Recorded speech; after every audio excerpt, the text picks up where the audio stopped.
Part 3. My wife cheated on me with my best friend, so I let them have their perfect life while I built a business empire, and now they're bankrupt and want my help, but I just laughed in their face. Sarah's voice trembled slightly when she talked about their mistakes, and Tom's rehearsed speech about personal growth was interrupted by periodic glances at his phone, probably checking for emails about job opportunities. Then they got to the real reason for wanting to meet. They had a business proposition. The way they presented it was almost comical, as if they were doing me a favor by offering to attach their names to my success. Their plan was to start a cybersecurity consulting firm, with my backing. They would handle client relations and business development, leveraging their extensive networks, the same networks that were now ignoring their calls, while I provided the technical expertise and funding. They wanted to start a cybersecurity consulting firm, with my backing.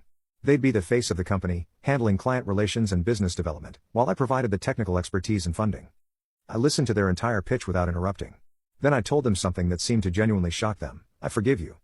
I explained that I forgave them not because they deserved it, but because holding on to anger wasn't serving me anymore. However, forgiveness doesn't mean trust, and it certainly doesn't mean going into business together. I did make them an offer, though. Not the one they wanted, but one they needed. I would pay for credit counseling and career coaching for both of them, on the condition that they moved to a different city and never contact me again.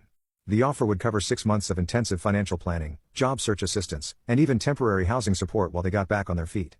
It wasn't cheap, but it was less than what I now spent on office supplies in a month. I could see the exact moment they realized this was the best offer they were going to get. Sarah's lawyer mask cracked completely, and she started crying, not the elegant tears she used to shed when we argued, but ugly, desperate sobs.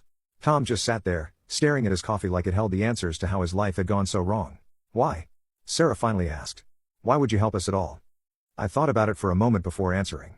Because 7 years ago, I was living in my car, eating ramen noodles, and coding in a 24-hour coffee shop because I couldn't afford to heat my apartment. Nobody helped me then. Nobody offered me an easy way out. And it turns out, that was the best thing that could have happened to me. So consider this me paying it forward. I'm giving you the chance to rebuild, but you'll have to do the hard work yourselves. They'd have a chance to rebuild their lives, just as I had to rebuild mine, but they'd have to do the actual work themselves. They accepted, mostly because they had no other options.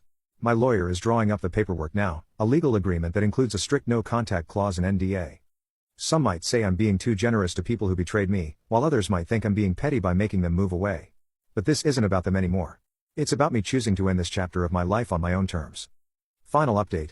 6 months have passed since my last update, and I'm finally ready to close this chapter of my life for good.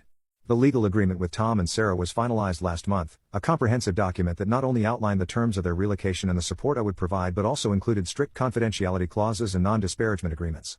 My lawyer thought I was being too generous, but I saw it as buying my peace of mind. They moved across the country to Arizona, about as far from our East Coast roots as they could get while staying in the continental U.S. Through the career coaching service I arranged, Tom found a job in IT sales at a mid-sized company, not the executive position he used to have, but enough to start rebuilding his life. Sarah passed the bar in their new state and is working at a small family law firm, handling divorces and custody cases. There's probably some cosmic irony there. The coaching service sends me monthly progress reports, not because I asked for them, but because I'm technically the client. Sarah's been taking night classes in meditation and stress management. Tom joined a support group for men dealing with career transitions. They're both in therapy, separately this time. It's strange to have this window into their lives, like watching characters in a TV show I used to star in but have now outgrown. As for me, I recently sold my company to a major tech conglomerate for an amount that still doesn't feel quite real. The deal made headlines in all the major tech publications, and my phone hasn't stopped buzzing with congratulations from people I haven't heard from in years. I stayed on as a consultant but stepped back from day-to-day operations, mainly because I wanted the freedom to explore new ideas and projects without the pressure of running a large organization. The transition has been both easier and harder than I expected. Easier because I no longer have to be the face of the company, attending endless meetings and managing other people's expectations. Harder because for the first time in 7 years, I have space to really process everything that happened. Sometimes I find myself sitting in my penthouse, looking out over the city lights, and wondering about the parallel universe where Sarah and I stayed together, where Tom remained my best friend, where I never had to rebuild my life from scratch. But then I remember something my therapist told me during one of our sessions. Some people spend their whole lives in comfortable cages, never realizing they're trapped until it's too late to fly. Sarah and Tom did me a favor, really. They broke my cage, pushed me out of the nest, forced me to either fly or fall. And somehow, in trying not to fall, I learned to soar. The time and space have helped me realize something. The best revenge isn't about watching your enemies fail, it's about succeeding so completely that their existence becomes irrelevant. I'm sharing this story one last time because I want others who have been betrayed to know something. Rock bottom can be a foundation. Sometimes, losing everything is just life's way of clearing space for something better. I recently started dating someone new, Emma, a professor of computer science I met at a tech conference. She's brilliant, kind, and most importantly, completely different from Sarah.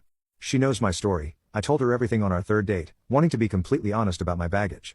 The other day, as we were having dinner at my place, I finally learned to cook, another victory. She asked if I regret any of it.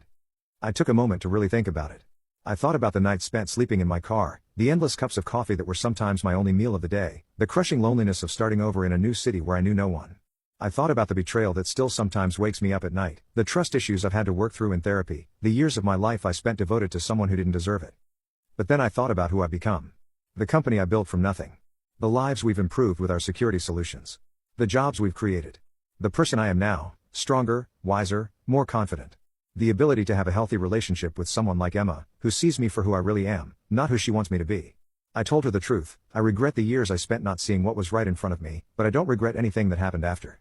Every setback, every struggle, every moment of doubt led me here.